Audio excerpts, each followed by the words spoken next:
Today on the net, online reports of the coal miners' protests in Spain. A Michigan Democrat congresswoman at the center of lively debate in the US. And Facebook launches the official London Olympics page.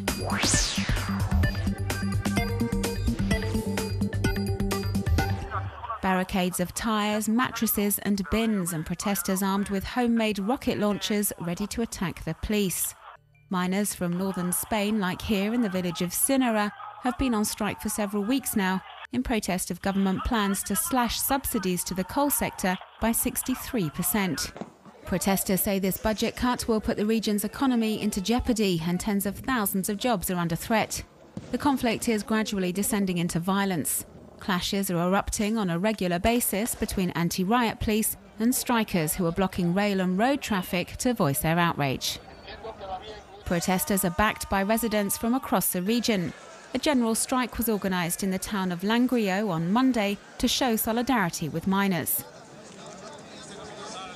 The strikers' wives went to the capital, Madrid, on Tuesday and gathered in front of the Senate to publicly condemn the plans to cut subsidies. Some of them even managed to enter the building to get their message across. The movement looks set to continue on Friday. The main unions have called for a black march with around 200 miners due to take part. Their 500-kilometre walk will culminate in a mass rally in the capital mid-July.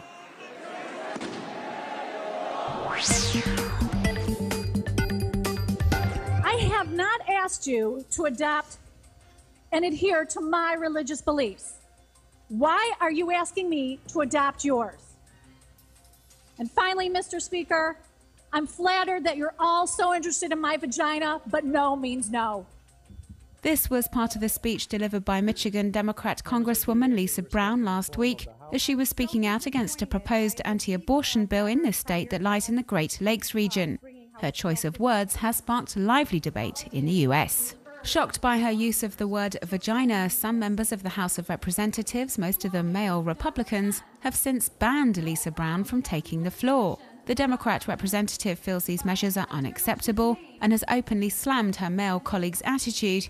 Here she says they want to control not only women's behaviour, but also what they actually say. The incident has been met with widespread reaction on social networks, with many web users speaking out in favour of Lisa Brown and condemning the Republicans for trying to silence her. Some, like the people behind this petition, are asking voters from Michigan to contact their representative to take action, as the situation is threatening freedom of expression. Others, like actress Martha Plimpton, feel that what's happening in Michigan could spell the beginning of a nightmare for women across the state. In the meantime, it would appear that in the midst of all this scandal, Lisa Brown has managed to hold on to her sense of humour. On Saturday, to protest against being banned from speaking, she and a dozen or so female lawmakers read from the vagina monologues on the steps of the House of Representatives. The aim was to show that she would not give up until the censorship ban had been lifted. Facebook has launched an official page for the London Olympics, which will begin on July 27th. The page is available in 22 different languages and consists of accounts belonging to a dozen or so athletes, teams and disciplines, so that web users can follow all the latest from the Games. But competitors will be restricted in what they're allowed to post. The International Olympics Committee has imposed strict rules on use of social networks. At Ein Augenschmaus, meaning a treat for the eyes. This is a Twitter pseudonym adopted by Julia Probst. The German blogger, who was born deaf, has been following her national team's progress at Euro 2012 and relating in real time online all the words and phrases she's able to lip read from the players or the manager, Joachim Löw. Here's one way of gaining an insight into the tactics used and also any swearing or verbal attacks that may be uttered during the match. When the press asked Löw about it, he said, somewhat amused, that he would watch his language in the future.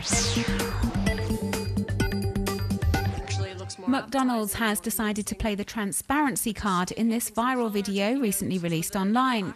In this clip, the well-known fast food chain takes us behind the scenes at a photo shoot for the hamburgers that will be used in their advertising.